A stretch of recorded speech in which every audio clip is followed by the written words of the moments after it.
FPI believes that with many brokers, advisors and consultants in the financial services industry claiming to offer advice, the need to seek out true professional advice is critical. Out of nearly 100,000 registered representatives licensed with the Financial Services Board, only around 4,600 of these are certified financial planner professionals.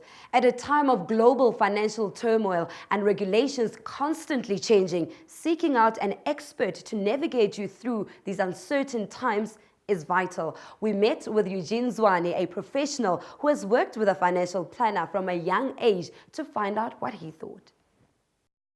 As a young person growing up in the townships, I made pretty much the same mistake as any young person would. When I started off in professional football, I was earning $100. And like any young person, I wanted the best clothes, the best fashion, the latest fashion. And as my profile grew and people started noticing me walking up and down the street, as the girls started paying attention, I wanted more. I wanted a car, I wanted a place of my own. So I was under a lot of financial pressure, and I think that is the challenge that a lot of young soccer players are facing at the moment.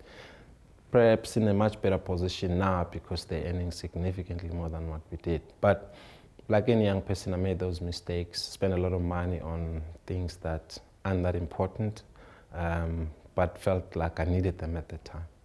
I didn't become successful by chance. It required some planning, but I was in a very fortunate position. While I was still playing, I enrolled for a BCom degree. I had a keen interest in finance and accounts. I actually wanted to be a chartered accountant.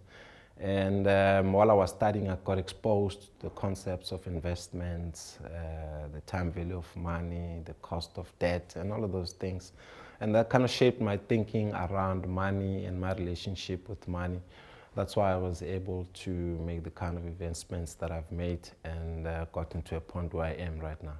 South African soccer players do not plan particularly well for their retirement.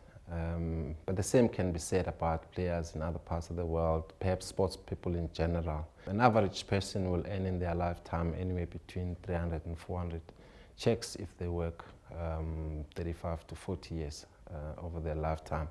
An average soccer player will play for an average of 10 years and will earn on average 120 paychecks. So there's a huge difference between a soccer player and an average worker in terms of their ability to earn over their lifetime. So the question is, how does the player plan financially to ensure that they save enough, they invest enough, they pay off big debt enough while they are playing, so that when they retire, they don't have to worry about big purchases. It's really about day-to-day living expenses that they can actually live off their investments if they plan properly.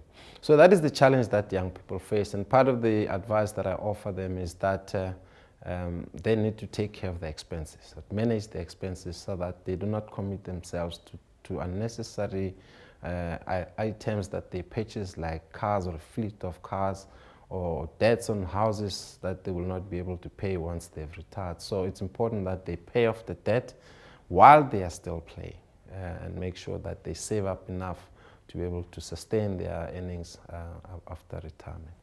The best piece of financial advice I've ever received was that pay off debt as quickly as possible, especially long-term debt. But I also learned from a lecturer at business school that while it is important to pay off long-term debt, it is also important to have debt so that not everything that you have, you finance yourself.